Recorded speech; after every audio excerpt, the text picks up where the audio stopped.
yes, I love her like it, love her like it. Oh, yes, I love her like it, love her like it.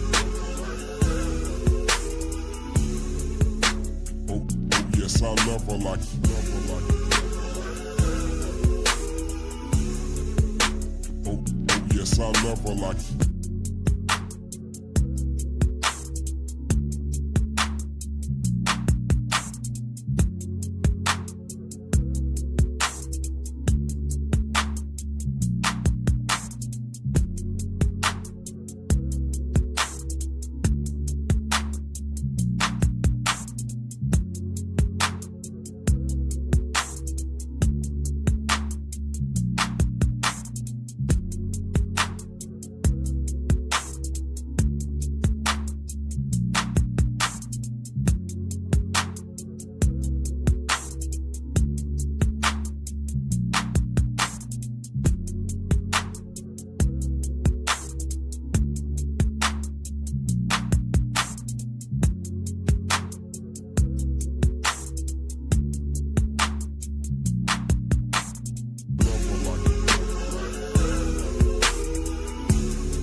Yes, I love her like it, love her like it. Oh, yes, I love her like it, love her like it. Oh, yes, I love her like it, love her like it. Oh, yes, I love her like it.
Yes, I love her like it, love her like it.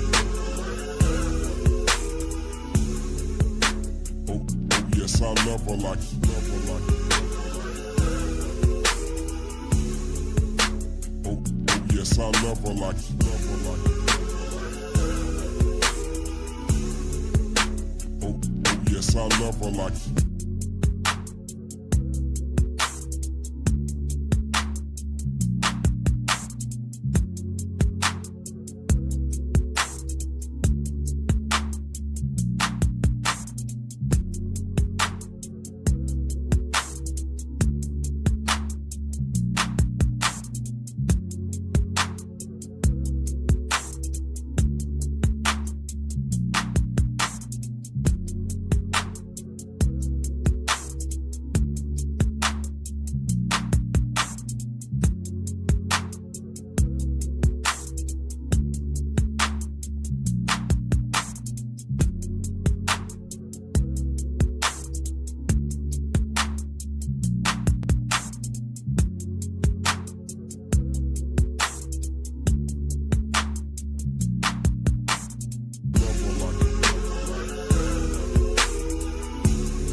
Yes, I love her like it, love her like it. Oh, yes, I love her like it, love her like it. Oh, yes, I love her like it, love her like it. Oh, yes, I love her like it.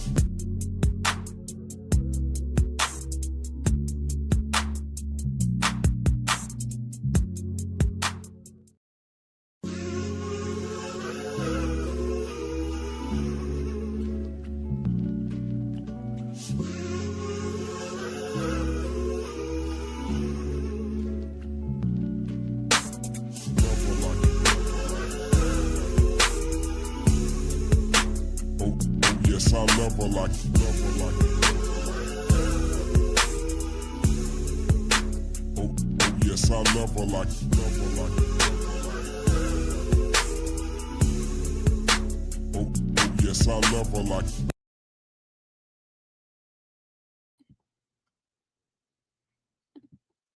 Maybe I can fix that.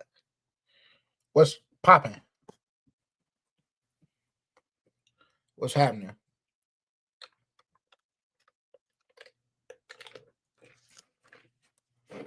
If you don't go to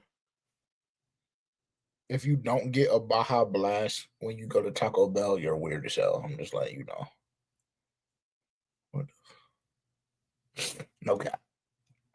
Good afternoon. What's popping, man? What's popping? What's popping? How everybody feeling? How's everybody feeling? Yeah. Got some damn bullshit on my shirt, ain't it?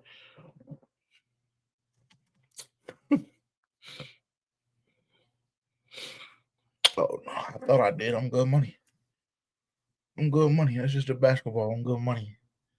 Had to make sure I wasn't coming up here looking crazy. You know what I'm saying? Brendan, what's popping, man? He said going live at midnight is diabolical. I mean, listen, I did it. We did it the week 1 matchup against Dallas or between Dallas and Philly. And last week we didn't do it because we were on the road. Excuse me.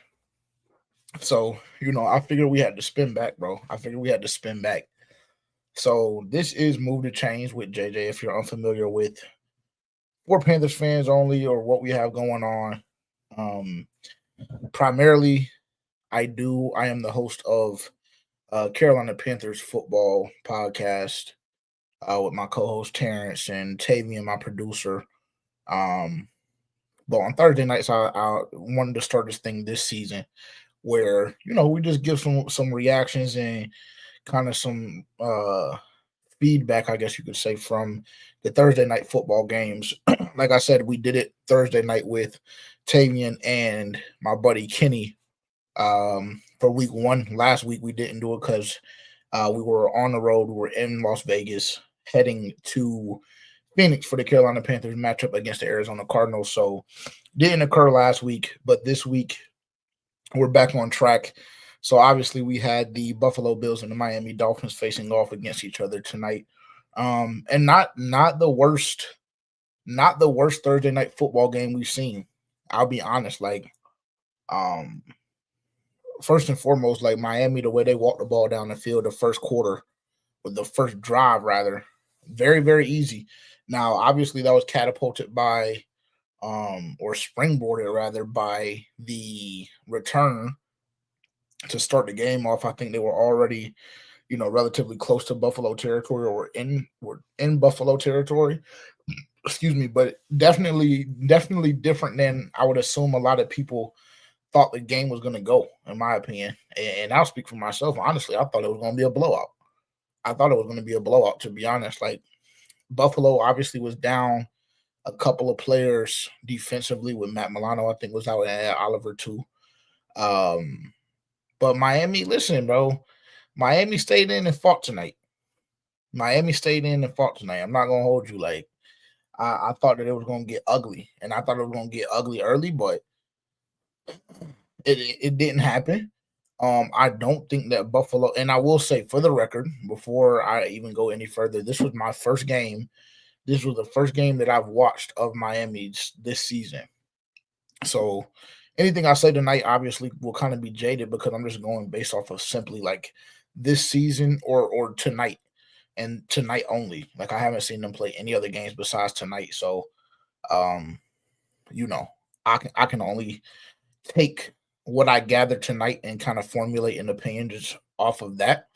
But just based on the game itself, Miami today didn't play as sweet as I had been hearing they were playing. I'll just say it that way.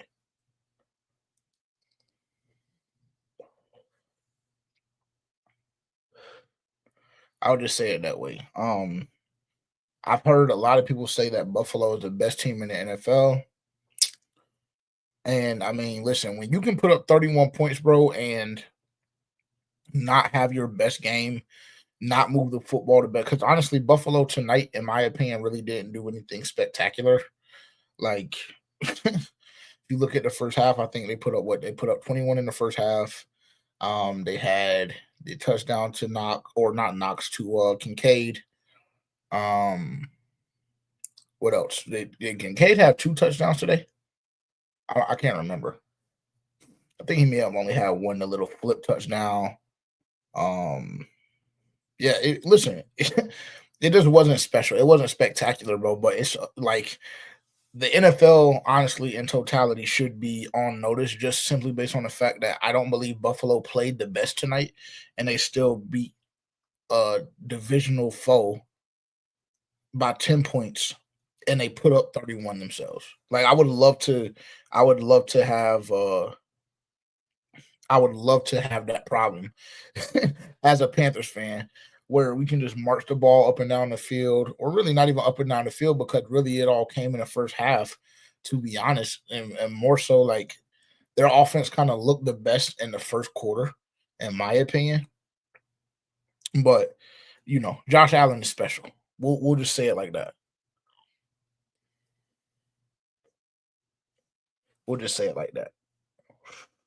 Okay, he had one. Yeah. Nah, Brendan, you're right. They couldn't stop the run. They couldn't stop the run. And bro, the thing about it is, like, Miami literally had a shot, bro. Like, Miami had a shot. I don't know what Tua saw on that interception, but like there was nothing schematically that should have really thrown him off that much for him to throw that bad of an interception, like with the opportunity to tie the game, bro. It was 28-21 with like what 8 minutes left in the fourth, and they had just gotten a punt, or did they get a turnover or a punt? What happened in the fourth quarter? Was it a turnover or a punt? Nevertheless, Miami was in plus territory. They were about to score. Like, they were driving the football. They had great field position. Um, and you just can't do that, bro. Like, you just can't do that. I will agree. I will agree. The play calling was that for sure. The play calling was ass, but outside of the play calling being ass, bro, you have to protect the football. This is the same thing that I've like been complaining about with Bryce Young, like for the first 2 weeks of this year, bro. Like, you have to, as a quarterback, you have to protect the football, bro. And when you don't, like, that's what happens. Legitimately, like, turnovers kill a team, bro. They're drive killers for one, and for two, they just kill your chances of being able to compete. Um, Especially if you're looking at Miami, who we can all agree is totally outmatched from a talent standpoint. As it pertains to them and the Buffalo Bills, like, you cannot turn the football over, bro, especially not in the fourth quarter with 8 minutes left. And honestly, like, I think Chris Collinsworth, or not Chris Collinsworth, excuse me, Al Michaels, I believe he even said it. It was either him or Kurt Herbstreit that said, like, um, you know, Tua he doesn't have the most passing yards. He hasn't had a spectacular game, but he's quarterbacking well. And it was damn near like he put the jinx on him, for real, for real. Because after he said that, I feel like it was like 4 or 5 plays after, and Tua turned the football over with a bad interception. Like, and again, they're on Buffalo's what, 35, 40, somewhere in that range, driving, about to score, because at that point, Buffalo really couldn't stop what Miami was doing. They just kept dumping the ball off to Achan. I think he had like 10 or 11 catches, it felt like, for like maybe 20 yards or some shit. Like, he wasn't doing much with it, but for that offense and for what Mike McDaniel was trying to do tonight, like, it was just working. It was working, and it kept them in the game, bro. And there was a period of time, obviously, where you know both defenses really were holding their own, and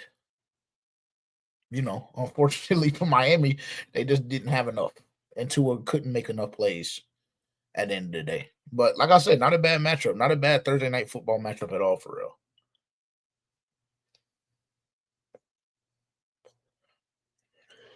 Yeah, I mean he was, and he wanted to give that ball up. I think that was in the first quarter when he just completely took his eyes off the ball. I think they had probably like 6 or 7 defenders at the line of scrimmage. They had like 6 or 7. They had like 6 or 7 guys at the line of scrimmage, and Tua like just took his eyes off the ball because he was trying to identify who was coming. He wanted to give it up then, but then I'm just thinking, all right, well, listen, he's doing well enough to manage the game. Miami was up early. Obviously, Buffalo marched the ball down, response, whatever the case may be. But listen, I'm not gonna lie. I've seen some of Miami scores. I've heard a good amount about the Dolphins. That was probably the best game I would assume that they've played all season, and it still wasn't enough to get it done. But again, that's going up against one of the best, if not the best team in the NFL. So, unfortunate for them, they dropped to 0-3. And Buffalo goes to 3-0. But listen, if you're a Carolina Panthers fan, and I know a lot of y'all are because it just makes sense, right? That was a good insight on what we're gonna see not only week 5, but week 8 as well, bro. And Buffalo has a lot of weapons, dog. Like I was just sitting on the couch watching the game with Yak, um, just begging Josh Palmer to get me 15 yards from my parlay. Obviously, he couldn't do it. I mean, because when I put my money on niggas, they just become worthless. You know, that's just kind of how it goes. Um, but they have a lot of weapons, dog. Like even the number 14 guy, I don't even know his name, but like he had like 2 or 3 catches, and they weren't like little catches, like they were pop plays. The first one specifically went for like what 13, 14, 15 yards, something of that sort. And I don't even know his name. And I know they still got. I mean, obviously, I know they have Khalil, who ended up scoring a touchdown in the like late in the third or beginning of the fourth, somewhere in that range. Obviously, James Cook hasn't lost a step. They got 3 backs.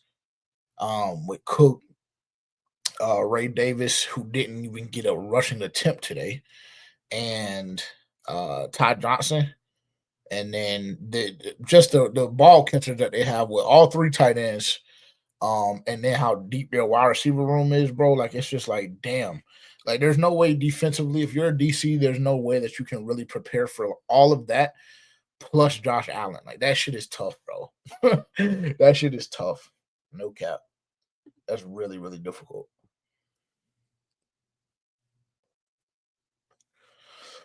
Yeah, that was a crucial moment, bro. That was a crucial moment. Another crucial moment too was um the Miami defense. And I actually commend Miami's defense because though I said what I just said about Buffalo and all the weapons they have, like Miami defense really hung in there, to be honest, and they forced quite a few 3-and-outs.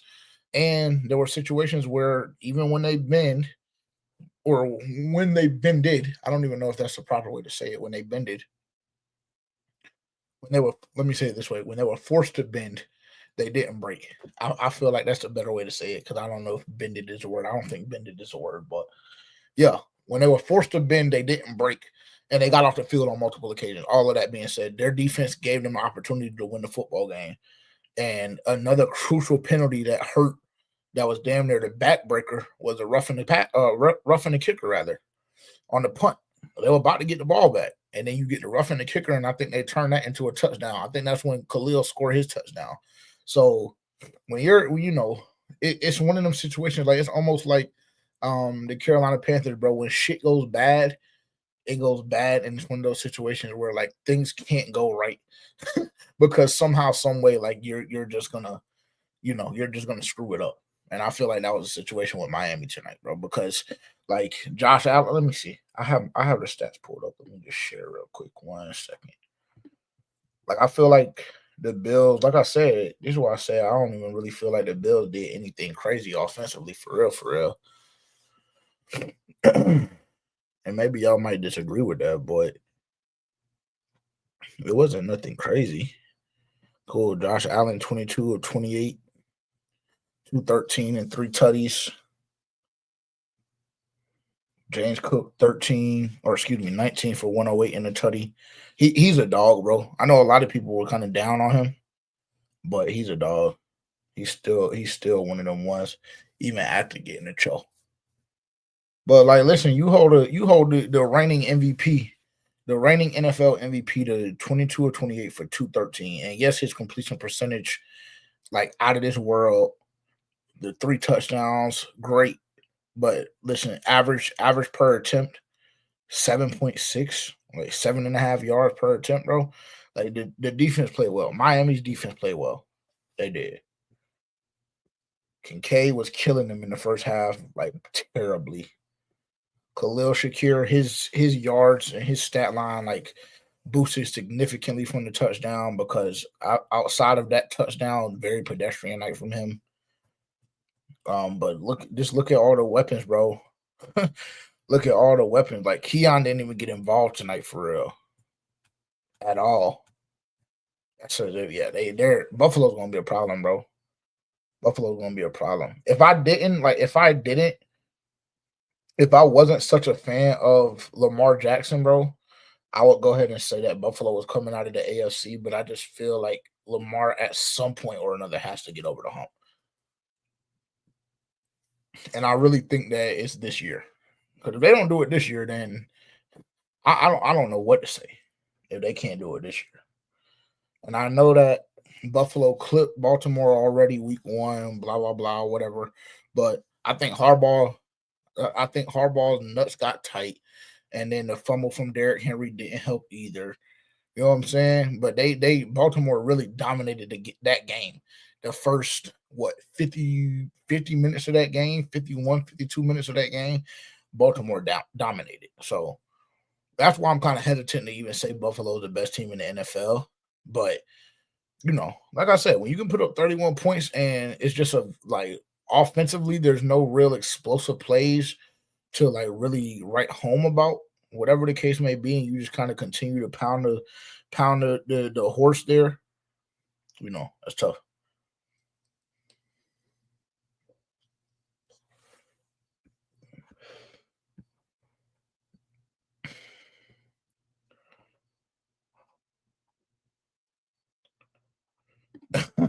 I would agree with this. Yeah, I would agree with this. If you're a Carolina Panthers fan and you're looking forward, down the line to the other matchups that we have, specifically with these two teams, with Buffalo and with Miami, we don't got shit for Buffalo.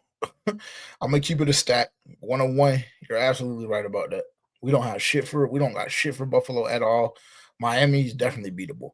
I think if the Carolina Panthers can do their job this Sunday against Atlanta, New England's going to be a dogfight, bro. It is. Like, as much as I wanted to say that New England was going to be a guaranteed win at the beginning of the season, they were always the ones that kind of scared me when I looked at the first 4 of the season. And now you're in a worse hole than I predicted you were going to be, because I just knew for a fact that you were going to beat either Jacksonville or Arizona. Like, guarantee. I would have damn near put my life on the line and said that we're going to win one of those 2 games. No question. And I was talking like we were going to win both. No question about it. But we know how that's turned out. We don't have, all of that being said, we don't have shit for Buffalo. We don't have shit for Buffalo. They're going to come into Charlotte and they're going to put on a show. Even though I do feel like our defense has been a lot better than last year, which obviously isn't that difficult when you look at the situation. But, I still think Buffalo's gonna come in and put on the show for sure, because we don't pressure the quarterback enough. And you give a quarterback like Josh Allen the amount of time that we typically give quarterbacks and have given quarterbacks this season, even though week 2 was a little bit better than week 1. Yeah, we don't got shit for them. But Miami, very beatable. Very beatable. Do your job this week against Atlanta. Compete against New England. And find one win out of the next 2 against Miami and New England. And you go into Dallas week 2 and 3. Excuse me. I think, like, if you guys look at the Dallas game, I'm not sure who all was able to catch that Dallas and New York game, but I went back and watched it last night. Dallas's defense is sweet as hell. I'm not gonna lie. They sweet as hell. And at some point or another, our offense has to get a rhythm. And prayerfully, Jalen Coker will be back by then, by week 6. So Yeah, I don't know.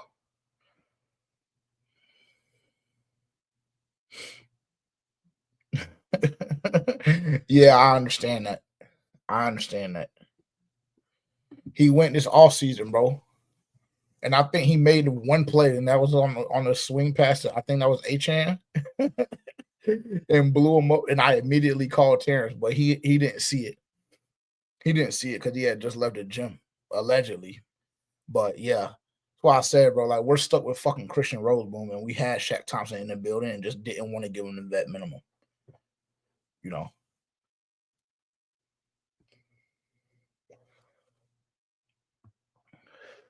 oh God, never. They were never not going to be a problem for real.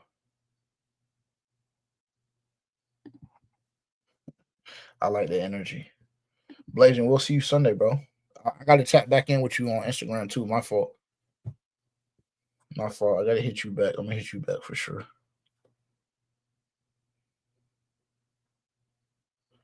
I mean, this is possible, bro. This is possible. It's just frustrating and annoying.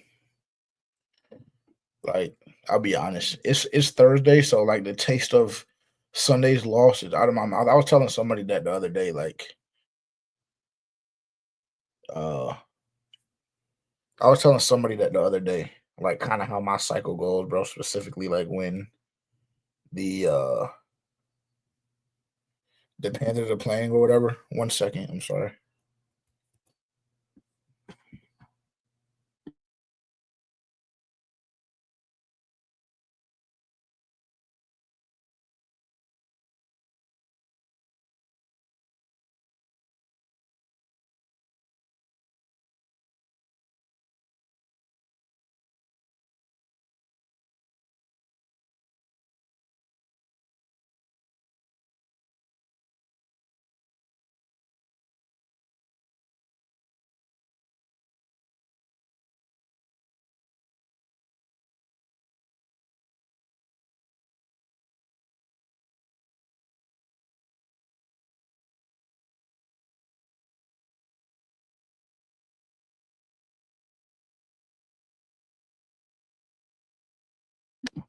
My apologies.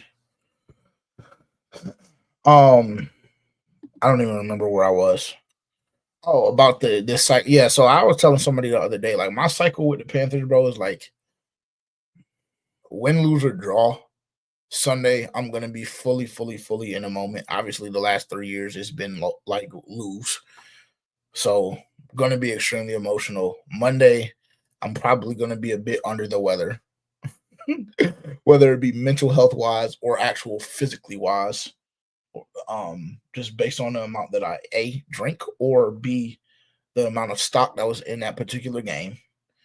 Tuesday, like, is a little bit better. And we typically record on Monday nights too. So Monday evening / Monday nights. And from Sunday on to Monday, like I've rewatched the game like 3 or 4 times, like broadcast multiple times, all 22 deep dive, and then we record on Monday. So I'm still in it damn near on Monday. Tuesday, it's kind of like, okay. Wednesday, it's all right, let's move on. Like we can't dwell on this shit. So Wednesday, it's a let's move on. Thursday, it's like, all right, completely off of that. We're on to the next week, new opportunity. I say all of that to say, if Bryce does have a little Joe Burrow in him, quote unquote, like, I mean, that would be great, but it's just annoying and frustrating, bro. Like, I don't know why that has to be the case. Like, you know what I'm saying? I don't know why it has to be that way. For real, for real.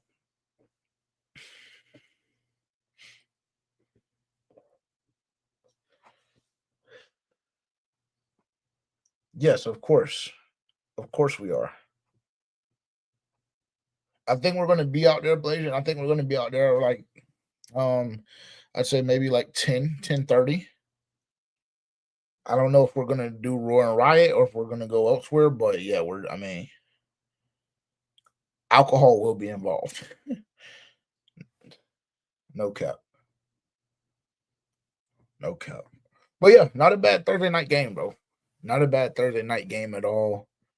Um Miami, like I said, Miami, they impressed me. Miami impressed me more tonight than Buffalo did, for whatever it's worth.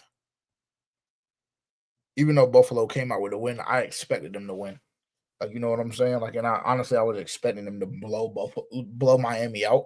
But the way Miami like kind of dictated the pace of the game at times, like that was kind of impressive to me. And the amount of times they were able to get Buffalo off the field in those, I guess, middle eight, really. Yeah, I would say middle eight. Like Miami was still very, very much in the game, and I think what at halftime it was a tie ball game, if I'm not mistaken. Yeah, halftime it was a tie ball game. So, and then Buffalo comes out and scores in the third, and then Miami's offense just completely stalled out, and still had a chance. Still had a chance. Like, and then Tua just fucks it off. So that's that. That's that. Not bad though. Not a bad game.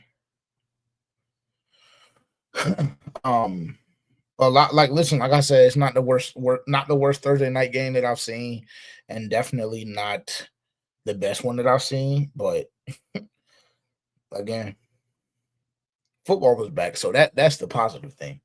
That's the positive thing. It's always a great feeling where you go, you have to start your week off, your work week off, right? Because it's Monday, do whatever you need to do, but you're still kind of in that weekend feel as it pertains to football because you have Monday night football and you're like maybe what 23 and a half hours removed from Sunday night football.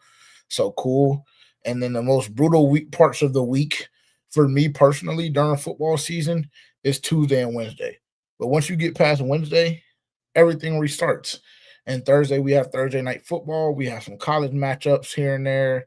And then Friday, same thing. We have college. And then Saturday is college game day. And then Sunday, we're right back. So I just love football season. I love football season because those are how that's legitimately how my weeks be structured. It's just like, fuck. All I need to do is get through Tuesday and Wednesday, and life will be much, much better again. For sure.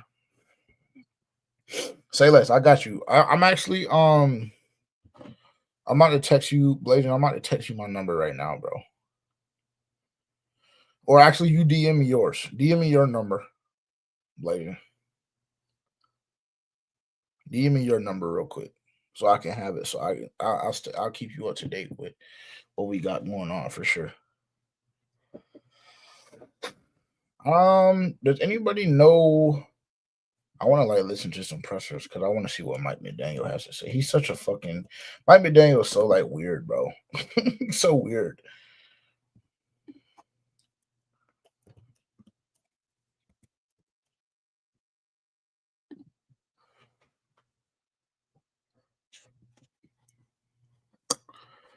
And I hate like it's never like an easy thing to find other teams like pressers, bro, for some reason. Like that shit is annoying.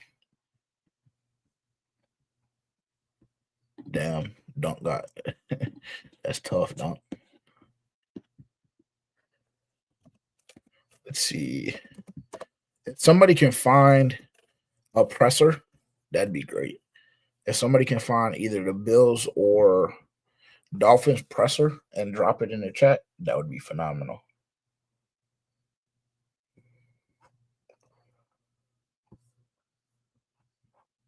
Oh, here we go.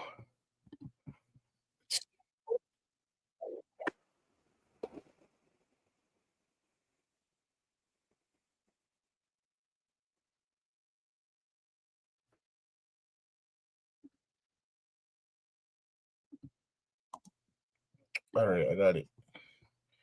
Let's see what this nigga is talking about, bro.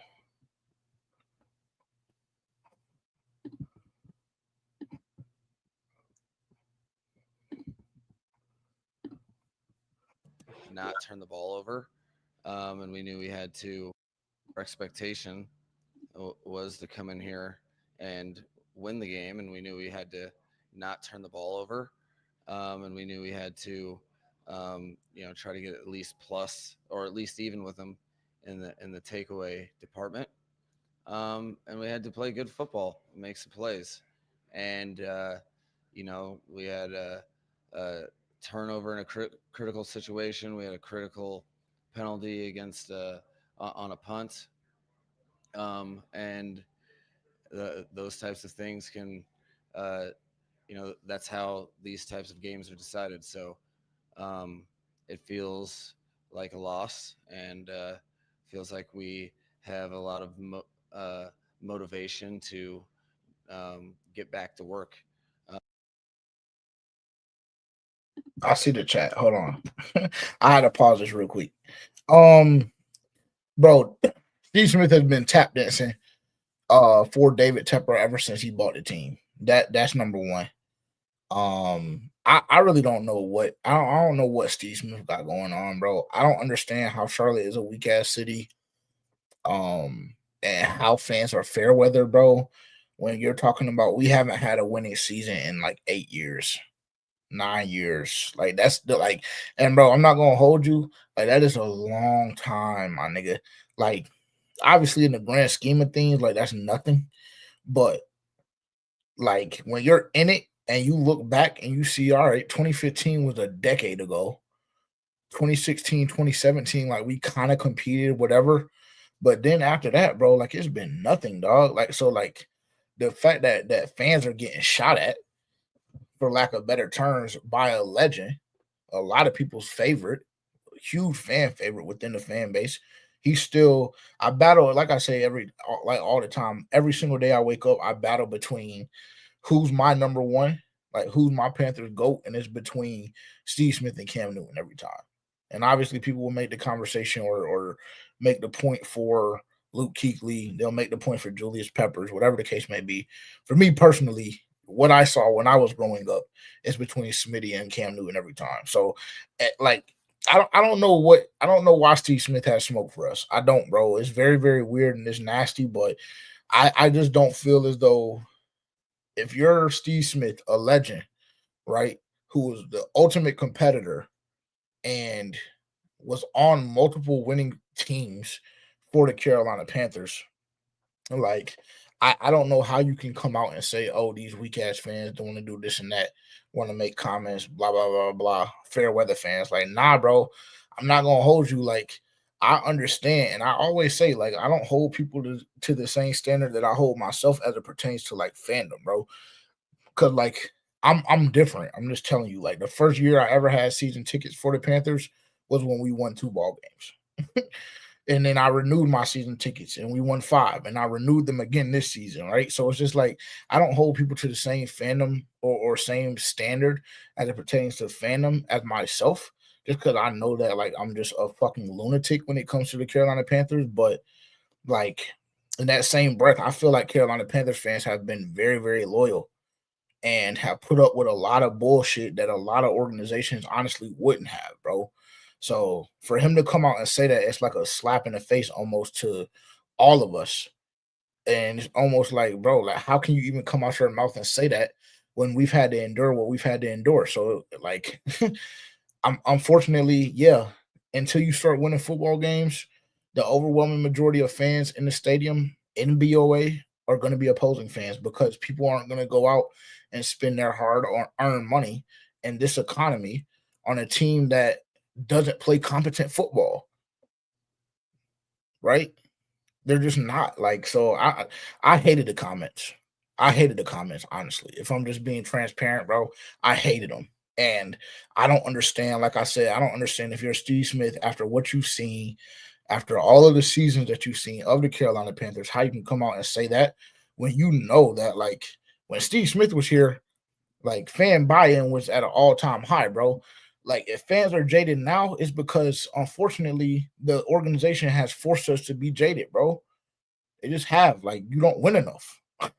You don't win enough. And if you want to say, oh, that's fair weather, whatever, I personally don't give a fuck. But like I said, I grew up in a time when the Carolina Panthers every single season were competitive. Every single year, every single season. And even if they weren't, like the Jimmy Clausen season, it's like shit still wasn't sweet, bro. Like niggas still had to come see us.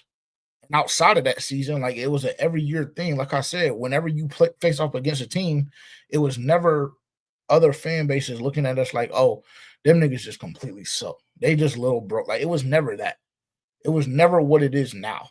So his comments to me were, like I said, they were a slap in the face, and they were disrespectful to the city of Charlotte and the fan base as a whole.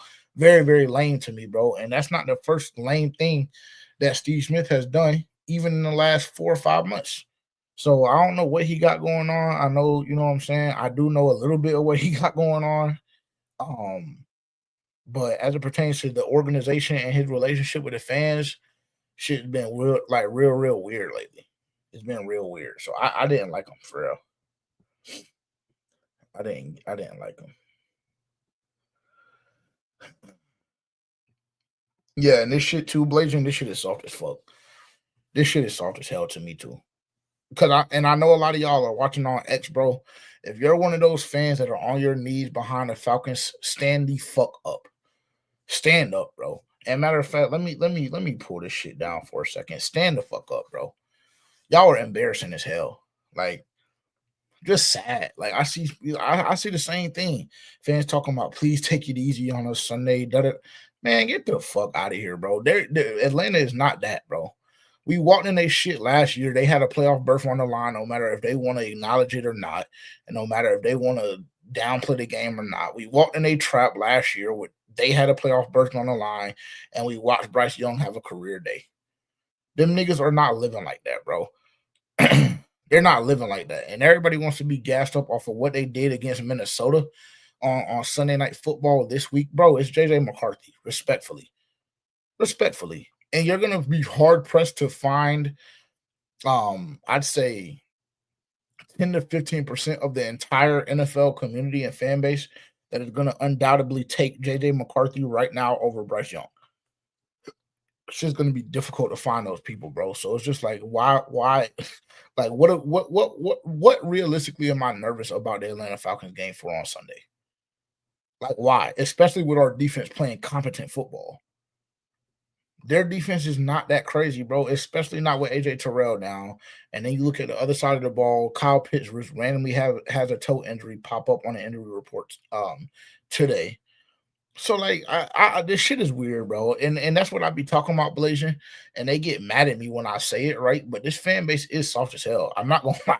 Like Smitty, like if that was kind of what he was hinting at and leaning at, like I get that aspect of it, but just don't say we're fair weather, because that's not the case. That's not the case. I know a lot of diehard Carolina Panthers fans, way more now that I do content and like I'm fully immersed in this space than I did maybe 6 or 7 years ago. So don't say fair weather. I can say soft as hell, because that shit is just OD soft, bro. I hate it. I despise it. It's just more ammo for the folks on Twitter, specifically Falcons Twitter, to chat. Like, that shit is soft as hell, bro. Honestly, like, I despise it, dog. I despise it. Them niggas will never hear no dumb shit like that coming from FPFO or myself or anybody associated with our brand ever. Soft, soft, soft, soft, soft, soft. Hate it. All right, let me pull this back up. My bad. For our next opponent.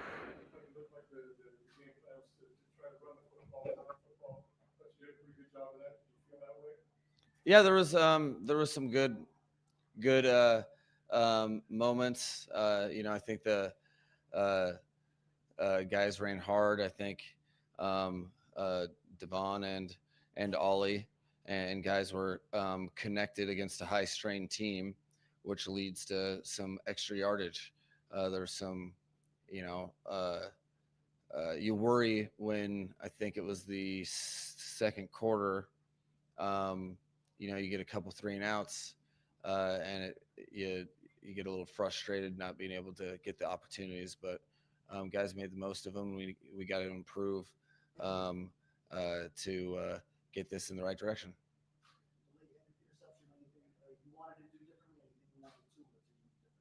Yeah, I wanted to protect the ball. I wish I could, um, you know, uh, I think I think the quarterback has to be responsible for it. However, I wish I could just put it on him, but I think there's it's a tough job to do when there's someone in your face. We need everybody needs to do better, and we can't, if you got to ditch the ball to the flat um, uh, in moments like that, and that's what we have to learn from. What's your frustration after 3 games of not having a win?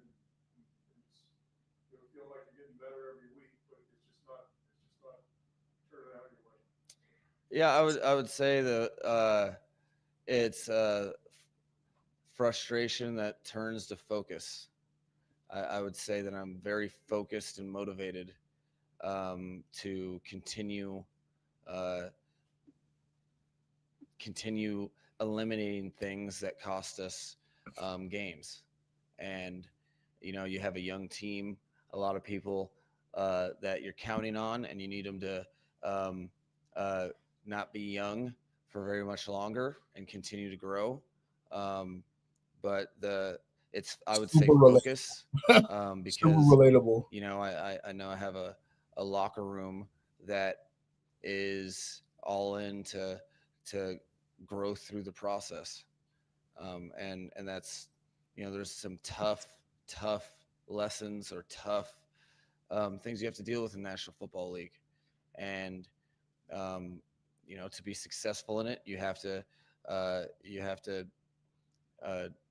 not have things. I say it all the time, but you can't have things just uh, cause you failure and it be in vain. You have to have consistent growth, and you have to be able to um, go through tough times and not splinter. And so the team has shown me that, and we'll need that to get the results that we want. And I think that's the biggest thing is a collective focus on our game to continue to improve it so that we can be on the right side of the win column. Mike, you got a guy like Zach Sealer, team captain, obviously knows he messes up. He messed up right away when it happens. What do you say to a guy like that who, again, probably knows the extent of what he just did? Well, I think for me, I'm always starting top down with myself. I'm very critical on myself, and hold all of the coaches accountable for putting players in situations. And that particular one was unfortunate because um, the intent of uh, the play was not to get Zach Sealer to block the punt. He was trying to speed up the process of the punter by a bull rush on the um, long snapper, and he was uh, a little too successful in that. So he was kind of scot free staring at the punter, and you know, there's I don't need to say anything in the moment to make him worse. It's not like I'm worried about him doing it again. But you have to, uh, you know, you're as good as your leaders allow you to be in with things of their own failure. So, what do I mean by that? I'm gonna have to teach off of that when we watch film together as a team, and that's the way he conducts himself, and the type of player and leader he is.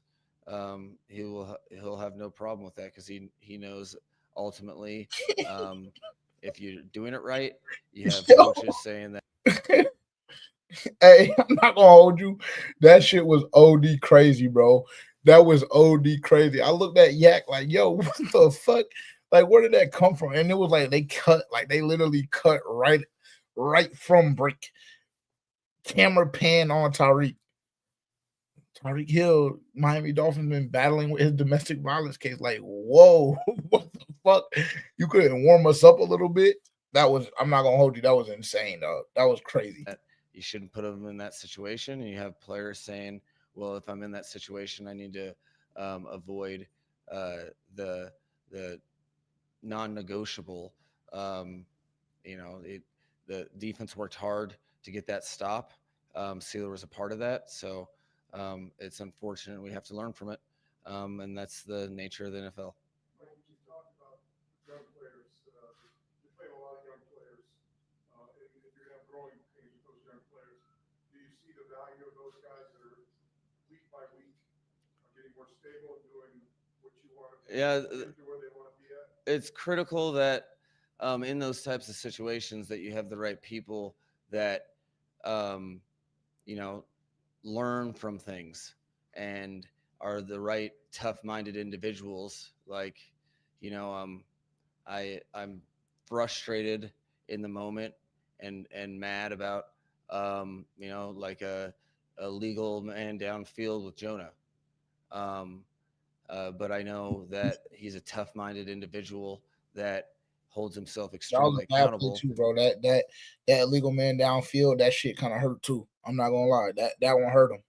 That one hurt him. It was like Miami, like I said, Miami played very, very well and they competed all throughout this game. But down the stretch, they made a lot of mental mistakes that ended up costing them in the end.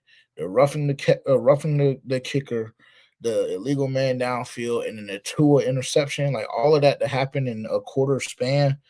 That was tough, bro. That was tough. So when your young guys are like that, you have a chance to improve, although it's frustrating in the moment. I think the guys we are playing are extremely tough-minded. That's why they're here, and that's why they're getting those opportunities. Because, and I think Why you say this? Why do you say this, Blazing? If you don't mind me asking, why would you take Mike McDaniel over Dave Canales right now? I'm not challenged. Like I'm not saying that I agree or disagree. I'm just curious on why you're saying that. If you don't mind dropping that in the chat. veteran players know that they're worth the growing pains, but at some point, you have to stop that if you're trying to win football games, specifically in a road environment like Buffalo provides, and the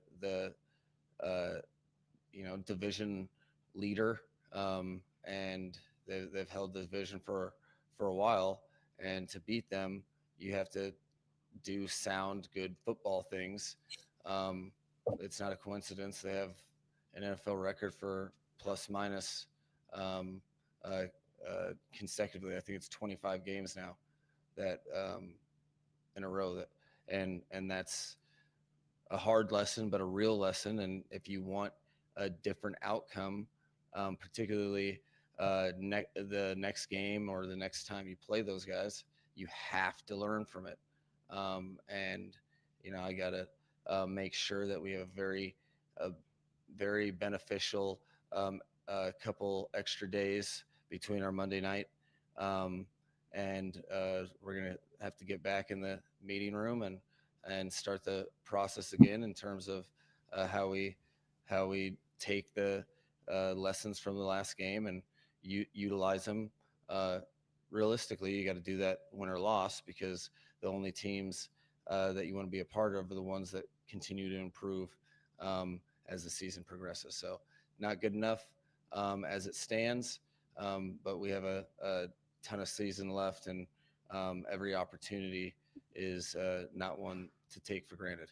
I know it's everybody's job to come out, coach come out and play, so they can't get too high or low. But after a week with all the outside noise that there is, your job security and their toughness and their weight, is there any point of personal pride from you when you come out and you see the team fight like that?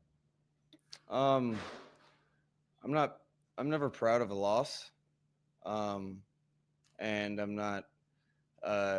We came here to win, and I refuse to take moral victories as the head coach of the Miami Dolphins. It wasn't good enough, so that's where I'm at. And see, that's the shit right there. That one little section. And Blazing, I'm gonna just let this presser wrap up, and then we'll talk about it a little bit more, and then I'm gonna wrap up because I'm not gonna be up here all night. But that one little piece right there from Mike McDaniel is like what separates, for me personally, like why I'm still TBD on Dave Canales, bro, because I hate the choir boy coach speak that he be giving at the podium, bro. Like if you listen to the presser against versus Arizona after the game, it's just like, yeah, We lost, but I'm so proud of the guys for fighting. But I'm so like, nah, bro. Like Mike just said, bro. Like, nah, like nigga, we not taking no moral victories, bro, because that's just not the standard in Miami. It's just not the standard. Like, I'm not gonna do it. As the head coach, I'm just not gonna do it. That's where Dave Canales be losing me sometimes. But I'll let this shit keep rocking. I just wanted to interject with that piece really quick because it's just like, yeah, bro. Like I feel him. Like, the reporter even tried to set him up with like a little layup, you know what I'm saying? Say, like, yeah, we're on the right track, we're this and that. But nah, you see, very straightforward, like, bro, like, nah, I'm not taking no moral victories. I'm not a moral victory guy because we didn't come on the road to lose. We did not come into this stadium to lose, and we lost. So the job was not complete. It ain't no moral victories in this shit.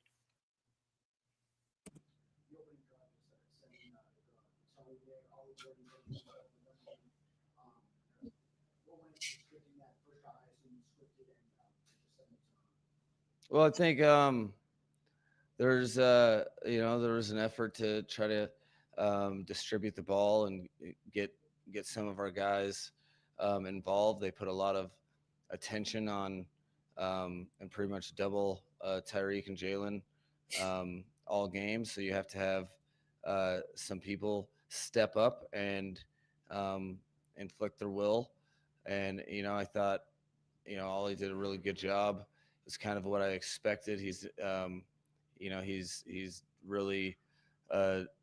really worked hard at being able to be out there by knowing his assignments and all of his off-ball stuff. So it, I think it was a effort to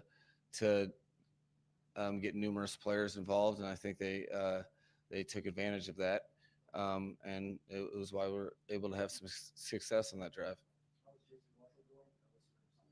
I'll find out more tomorrow. I don't know too much. I think it's soft tissue, and that's all I got.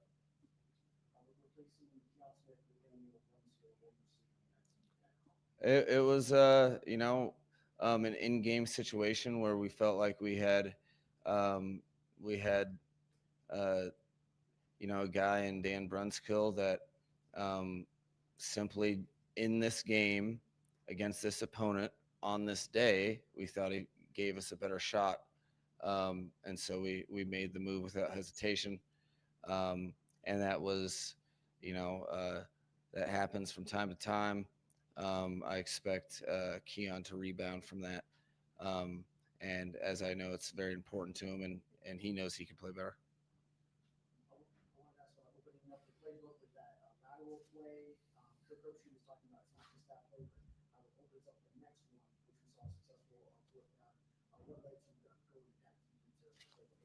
It was 3rd and 16, I believe, and uh, I figured if we needed a play to get um, at least 10 yards, hopefully 11 to get it, in a third down or a fourth down situation, where I thought we had a good call for the various defenses they play. So it was just a matter of needing the yards, knowing that they were going to be super soft and it was going to be difficult to get those. So we had to utilize all of our preparation.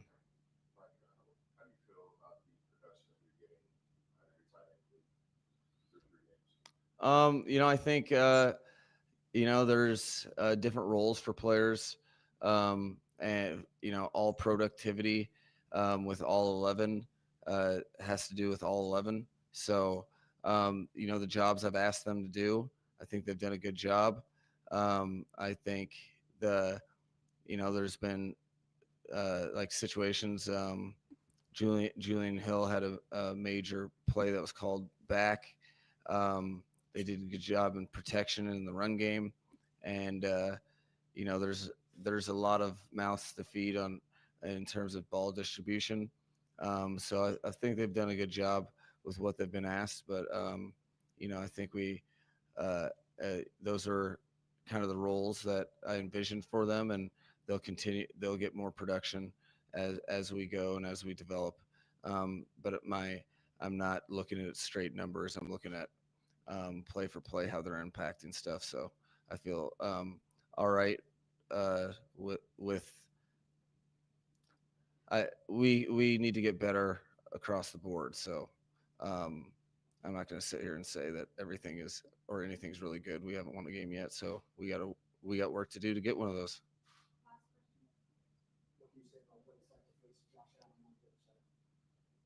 He's it's you're very pumped when you're able to get a stop. He is, um, he makes you defend the entire field almost on every play because he can throw it as far as anybody.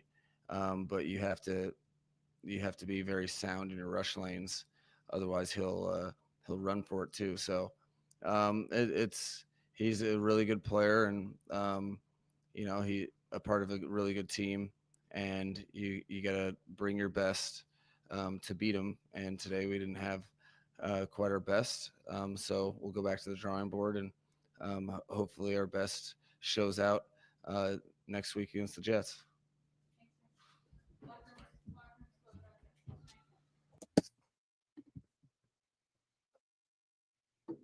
Yeah, unfortunately, I just like his losing press conference better than Dave Canales'. But I mean, that could just be the lunacy in me too, transparently. But yeah.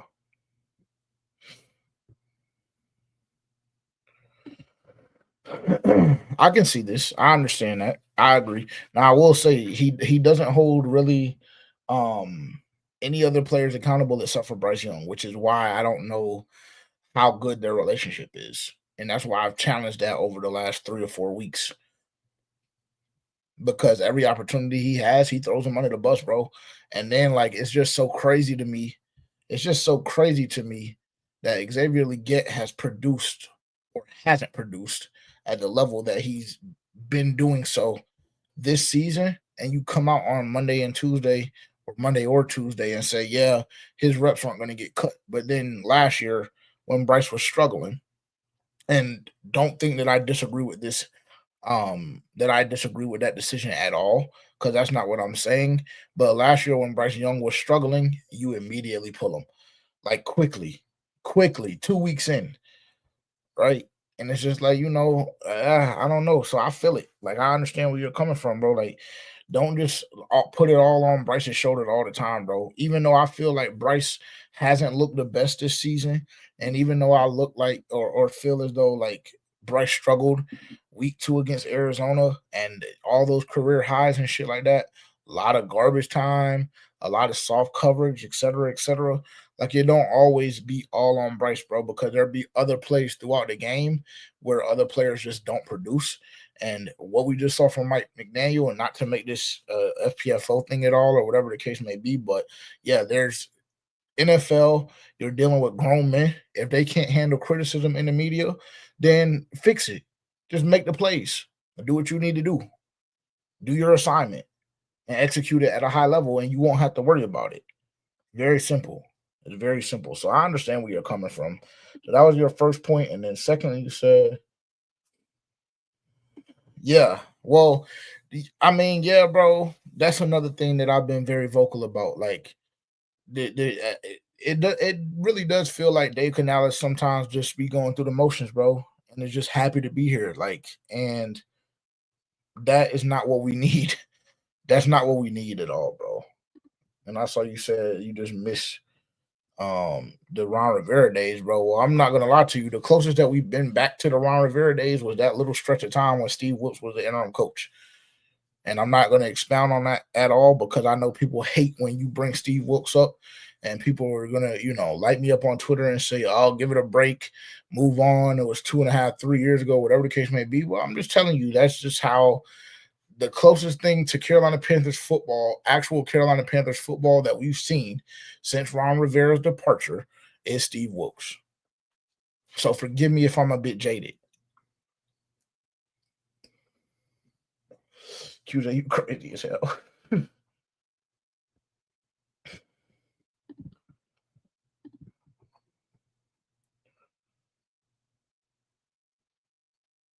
Yeah, no, that's facts.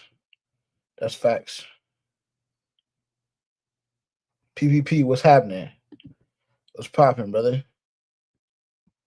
Yeah, I totally agree.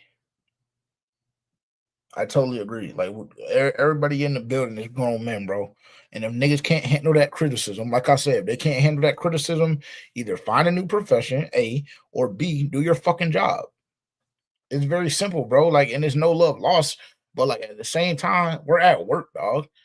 We're at work. Like that's just what it is, dog. Like for real. We're at work. So don't you can't be but so mad if you're not producing and not doing your job. And I call you out in the media because the media wants to ask me a question. I'm going to answer it truthfully. And I think that Dave Canales doesn't do that. I think it's a lot of beating around the bush.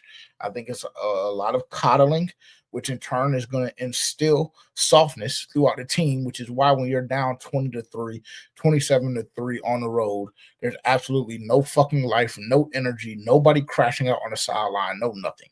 That's what you get. That's what you get when you instill that kind of thought process in your team and that kind of approach, which is why we harp on the preseason being such a big thing, right? Even when I said last year, okay, I understand if this is the approach you want to take, you don't want your guys to play preseason. I dig it. I get it. You're a new coach. You're trying new shit, whatever the case may be. But then we come out and we get blasted because of a lack of execution, being unprepared weeks 1 and 2 of the 2024 season. Let's not do that again this season.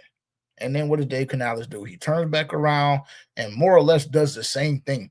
Because I'll be honest with you, it still felt as though there was a form of resistance from Dave Canales as it pertains to us getting guys reps, starters in particular, which is why that has translated into this season, into the regular season, because Dave Canales and his coaching staff don't take the preseason serious because they don't have that sense of urgency. Because, like I said, it's just one of those situations where we're just going through the motions. And I feel like we have time. We're a young group. We have to go back and watch the film. It gives us an opportunity to instill the fundamentals or work on the fundamentals again. Well, unfortunately, bro, that doesn't work for me. That doesn't work for me, bro, when I have to see the Miami Dolphins, who are also 0-2, go on the road in one of the more hostile environments in the NFL and still put up 21 points and compete at a very, very high level. I don't know. I challenge if the Carolina Panthers would have the ability to do that on a short week. I do. At this very point in time, I challenge that. And I think all of that stems from the head guy in charge. And like Blazer said, that's not me saying Mike McDaniel is the best coach in the NFL or anything of the sort. But facts are facts, bro. Facts are facts.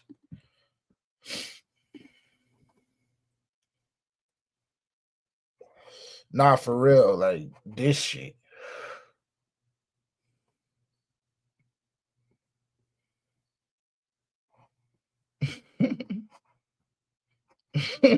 That's a great way to put it, QJ. That is a phenomenal way to put it. Dave Canales is the Joel Osteen of the NFL. And if you're unfamiliar with Joel Osteen, I just highly encourage you to just go on YouTube right now, search this name up, and you'll know exactly what QJ is talking about when he says that. Because that's 100% facts. I couldn't have put it better myself. The Joel Osteen of the NFL. Everything is all rainbows and cotton candy, and yeah. We just have the opportunity to go practice fundamentals and work on fundamentals again. Oh, I'm so proud of the team for the way they fought all the way to, man. We don't want to hear that shit, bro. I know I don't. I won't speak for nobody else in this particular instance but myself. I don't want to hear that shit. I'm tired. I am tired, bro. No cap.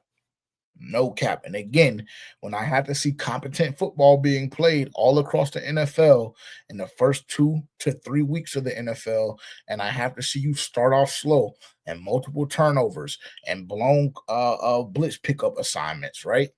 Very, very basic concepts that we're not being able to protect against. Basic concepts, basic stunts, smash concepts, like the little shit. The small things, bro. Unprepared. And it all stems from the top. Facts. But see, that's the thing. I don't believe Dave Canales would ever do something like that. I don't think Dave Canales will ever do something like that. And that shit almost breeds, once again, it kind of breeds like a certain level of comfortability that I don't really want my players having with the coach. Like after Steve Wilkes came in, bro, that was game one. People forget that. People forget that, bro. That was game one. Robbie Anderson tried that dumb shit with Steve Wilkes on the sideline. His first ever game head coaching for the Carolina Panthers, interim head coach. Robbie Anderson tried that dumb shit. Steve Wilkes kicked his ass off of the sideline. Go take your shit off. Get off my fucking sideline, nigga. Get off. I don't think Dave Canales had that shit in him. I don't think he has that in him. Right? And that set the standard for what we were going to see for the rest of the season with Steve Wilkes. Because after that, it just seemed like shit was clicking. You got dogs starting to appear. Like your run game, we're bashing niggas. Coming in, like, yeah, protect the bank. Niggas got to see us and they got to come play us. And on Christmas Eve, when we see Detroit, when they're still very much in the playoff picture, we going to punch them in their shit too. And if they don't respond, then we going to blow them out. You know? But it all stems from the top, bro. It all stems from the top. And me and Terrence, I believe we're having this conversation. Maybe we even had this conversation on live at one point or another, right? And maybe somebody in the chat brought this up. I can't remember, but I just remember having the conversation. And the point being made that, bro, you cannot have two soft leaders, right? You just can't. Like, it's not gonna work, bro. Dave Canales, like in the choir boy act, going hand in hand with Bryce Young in the always PC choir boy act, it doesn't work. It doesn't work in the NFL, bro, because you got niggas that's fighting for their lives around the league that's ready to kill and die behind this shit.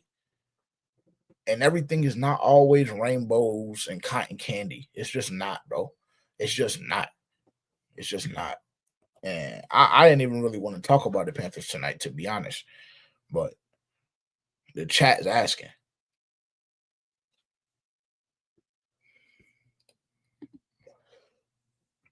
Yeah, nah, facts.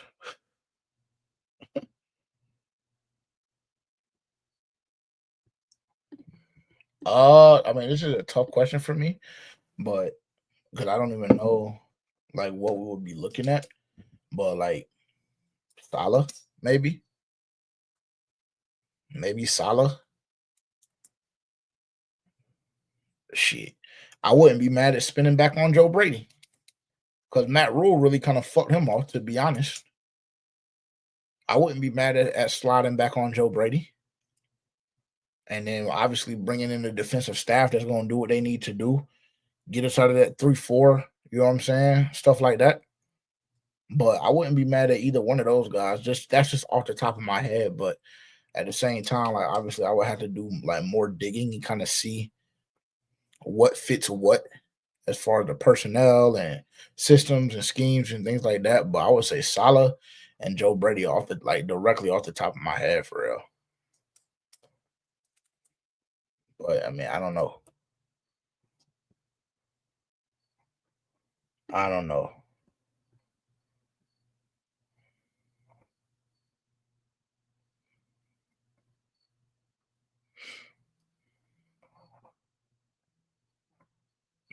I agree, Blazer.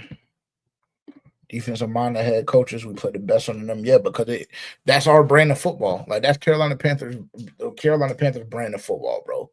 Is run you to death, punch you in the mouth until you're not ready to tackle anymore, and have a defense that is trying to kill shit that moves. Anything that moves, anything that crosses our face, we're trying to fucking kill. Yeah. Yeah. So I agree.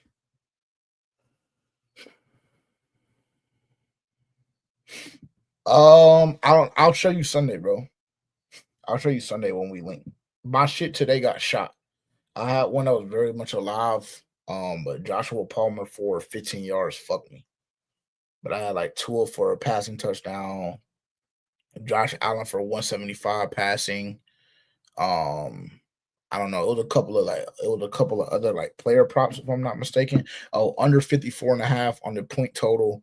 The Dolphins to cover 22.5. But I think it was like a +6 something. It was like a +6 something, but Joshua Palmer, like I said, fucked me off. So yeah, that's what happened with that tonight. If Bryce throws for 30 plus TDs and we still win only 6 or less games, do you think Bryce will still get an extension? Bro, I don't think that we need, like Q-Day, I'm not going to lie to you. I don't think that we need to be having any conversations about Bryce getting an extension right now.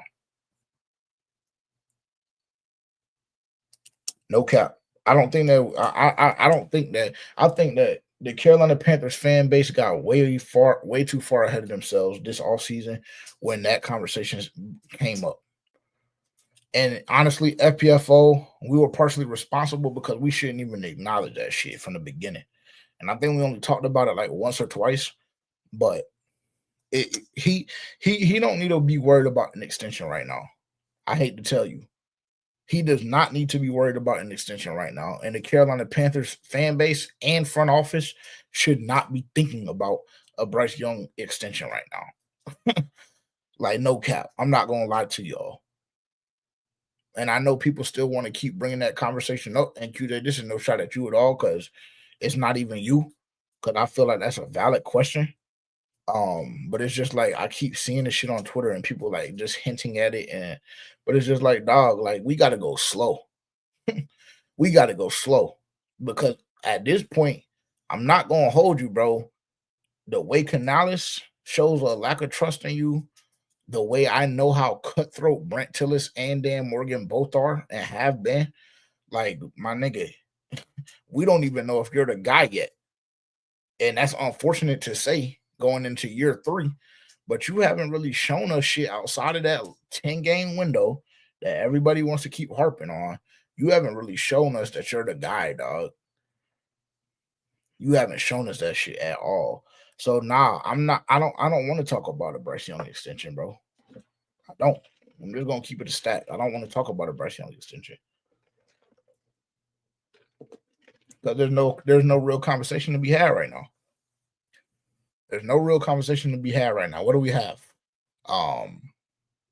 We have him under contract, under his rookie contract for 1 more year, and then we have the option, right? For like year 5 or 6 or some shit like that. So yeah, like there's no point in talking about it. There's no point in having that conversation. Because realistically, okay, let's say he throws for 30 touchdowns, because right now he's on pace for what, like 34, I think it was. Right? Like 4 bands and 34 touchdowns. He's on track for right now. But like if we look at it in the grand scheme of things, right? If Bryce Young continues to play the way that he's played, with constantly turning the football over, that 34 touchdowns ain't gonna mean shit. It's not, because he went crazy last week stat-wise, and we still lost. And we still lost because we spotted our opponents 10 points off of 2 turnovers that Bryce Young had. And again, I understand we didn't pick up the blitz properly on drive 1 that resulted in the touchdown on the fumble. But in that same breath, we have to be able to hold on to the football, bro. I shouldn't still be seeing you having the same style fumbles that you were having in year 1. I shouldn't see it, bro. So all of that being said, I don't want to talk about a Bryce Young extension. I'm not gonna lie. Like I damn near, especially if we win 6 games or less, my nigga. If we win 6 games or less, bro, then without something drastic happening, like us having the worst defense in the NFL again, or something of the sort, Bryce Young needs to be very, very careful and understand that we could potentially be looking for his replacement in April if we win less than 6 games. Especially if we win less than 6 games and he's looked the way he's looked the first 2 weeks of the season. There's no need to talk about an extension. No need at all.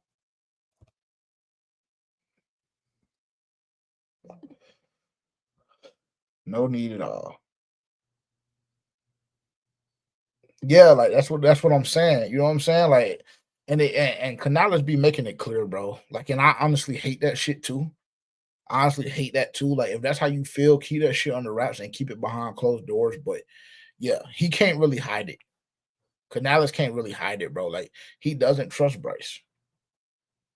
He doesn't trust Bryce. He doesn't. And I don't think that their relationship is honestly, I don't think their relationship is the best. I don't.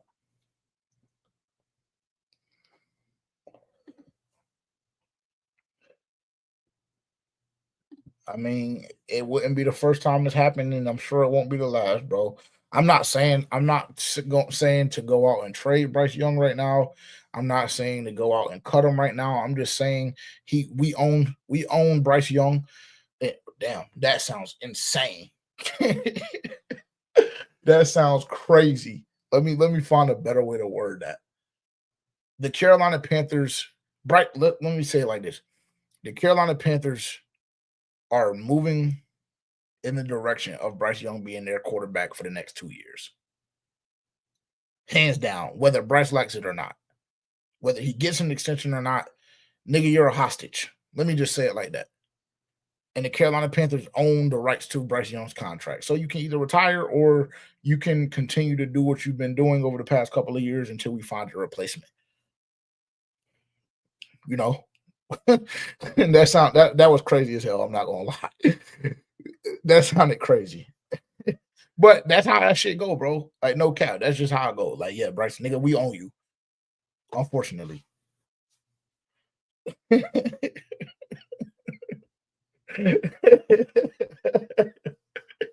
that was wild, bro. That was wild. Not even, bro. Not even. I'm just saying, like, bro, it's just like it's just real life, bro. I'm just keeping the stat. Nigga. Yeah, we own you. Where are you gonna go? What are you gonna do if we don't decide to let you go and we decide that we want to shador you, nigga? What can you do? Nothing. Just sit on the fucking sideline with your earpiece in your ear and your iPad in your hand, nigga. You're not going nowhere. And we not talking about no extension. Fuck, hell no. Hell no. Hey, matter of fact, I'm gonna challenge everybody that's in this live right now, bro, to not even have the thought, let alone put it in the atmosphere, the words Bryce Young and extension together in the same sentence right now. Just don't do it, bro. Trust me. Trust me when I tell you, just don't do it. Just don't do it. Real shit. Y'all just made me go on a fucking Panthers tangent and I didn't even want to.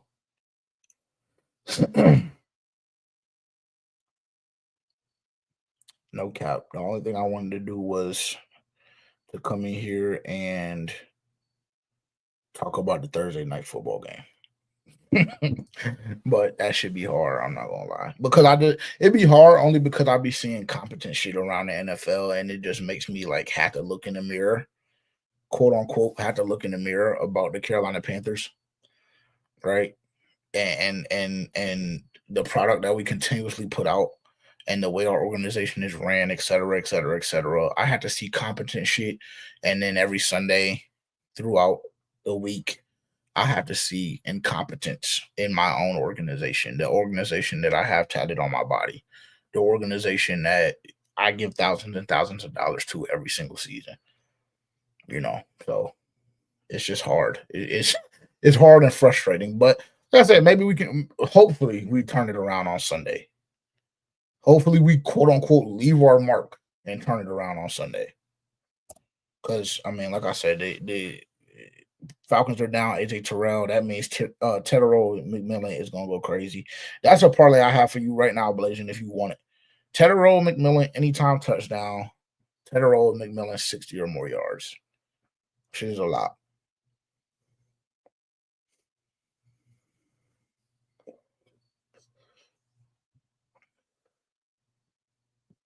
Yeah, you know what I'm saying? You dig what I'm saying, bro? Like it is, bro. It's difficult, bro. It's difficult. No cap. It's hard, bro. It's hard. It's hard. Every primetime game you see, like, bro, I'm not gonna lie, bro.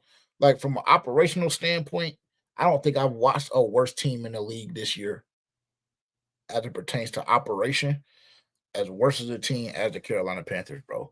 And I've been catching up on games too, like, because I've been on roll with the team more or less, the first 2 weeks of the season.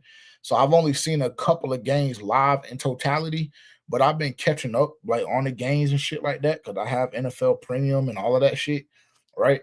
I've been catching up operationally, bro. It's just difficult to watch. It's difficult to watch. Like even when I see a team like Miami that's allegedly so soft go into Buffalo and compete the way they did tonight, it's just like, bro, do I think that my team would have been able to compete the way Miami just did? The answer is fuck no. No cap. No cap.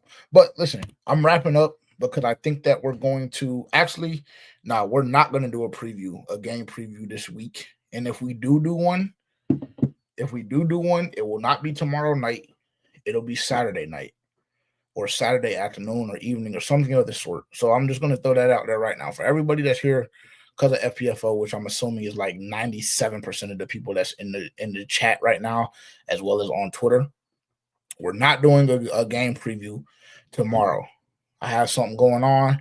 If we do it, then it's going to be on Saturday. And then we're just going to have to find a sweet spot like between games or something of the sort.